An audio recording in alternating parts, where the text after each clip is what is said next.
bit barnyard, I don't know. Just a tiny bit barnyard. Just a bit. Hi, I'm Katya and I am your wine savant.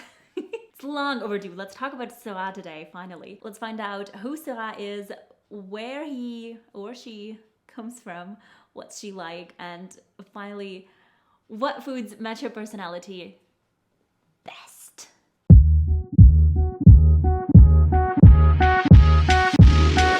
SYRAH is a red grape variety, so you make fantastic wines, red wines with it. Lots of depth, very savory, lots of flavor, dense. I heard Karen McNeil in her book describing SYRAH as a man who wears tuxedo and cowboy boots. What does that make you think of? How does that make you feel? When I think of SYRAH, I kind of think about a tall man who is wearing a double-breasted YSL jacket with long hair. You know, he's kind of en vogue, very stylish, also kind of wants to make a statement, and maybe a bit of a rebel too.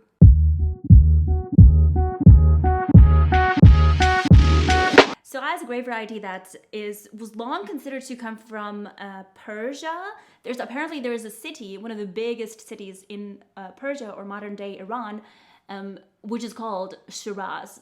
But the DNA analysis or the genetic analysis of the grape variety actually showed that both its parents have never really left Rhône in France, the northern Rhône region in France.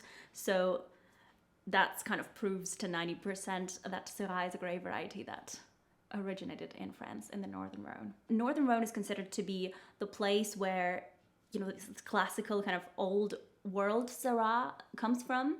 Just remember the places like Côte-Rôtie, Cornas, Saint-Joseph, Hermitage, and Crozes-Hermitage. These are the region to look for if you want to try these 100% SYRAHs. If you decide to go further south in the Rhône Valley, so from northern Rhône to the southern Rhône, you're going to find SYRAH grape variety there as well. However, it doesn't like to play solo there. It likes to be blended with other grape varieties, or rather the winemakers like to blend it with other grape varieties like Grenache or Mourvèdre or Sancerre. And today I am having 100% SYRAH from a really famous village in the northern, or place in the northern Rhône, which is called Crozes-Hermitage. The winemaker is just absolutely fab.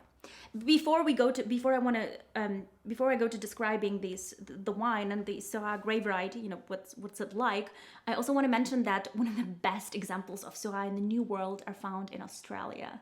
There's this one specific winery, Penfolds, that's made its name, that is very strongly associated with SYRAH. They make one of the most expensive SYRAHs in the world, which is called Grange, or Grange.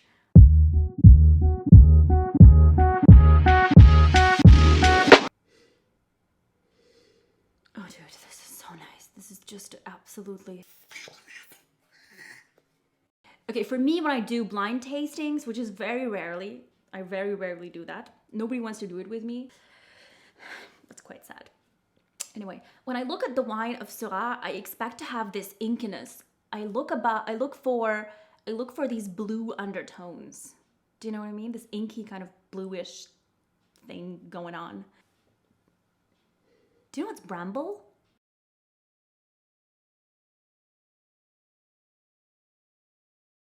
I used to eat those as a kid. They kind of look like, I'm going to include the photo, but they kind of look like they're these black fruits. It's like a miniature strawberry. No, raspberry, but more like prolonged. Do you know, like a black raspberry, which is long. Does that make sense? They are very flavorsome. They are very dark. And my parents used to, like, I loved eating them, but I mean, I used to like overdose on them a bit. So every time my parents would see me with this black mouth, they knew immediately, okay, you ate too much, so just stop, okay?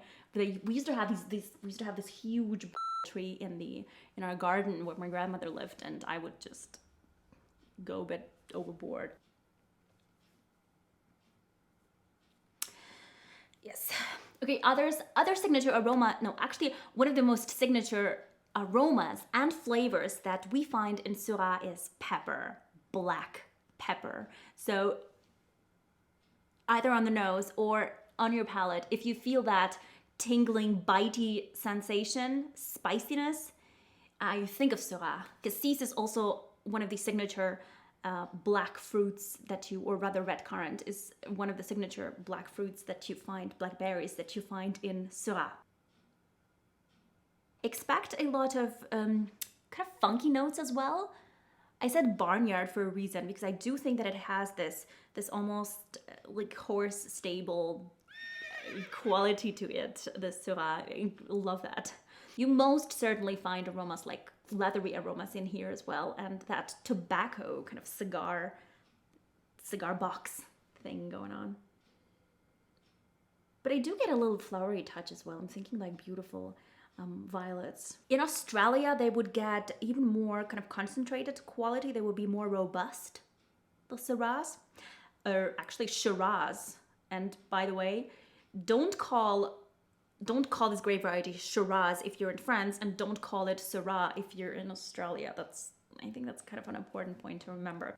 It would have this typical smoky, almost bacony note, very dark chocolatey, so this distinct bitterness in the end. It would be quite tannic as well.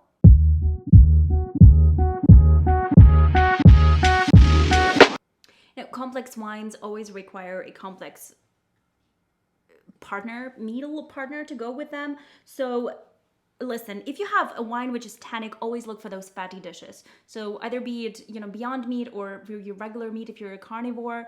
Think of burgers, think of fatty steak, maybe lamb stew. That will all go really, really well with this,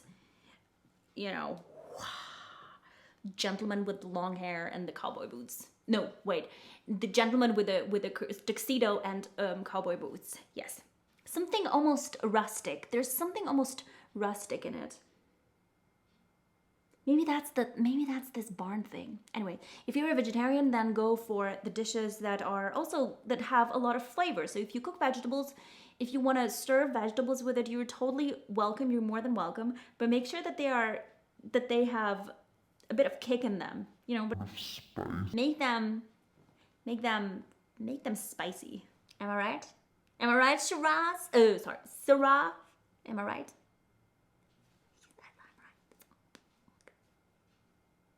I'm just gonna give it this final smell, and I'm going to say goodbye. It's been a pleasure as usual. Thank you so much for being there for me and sticking around, and I am just, thank you.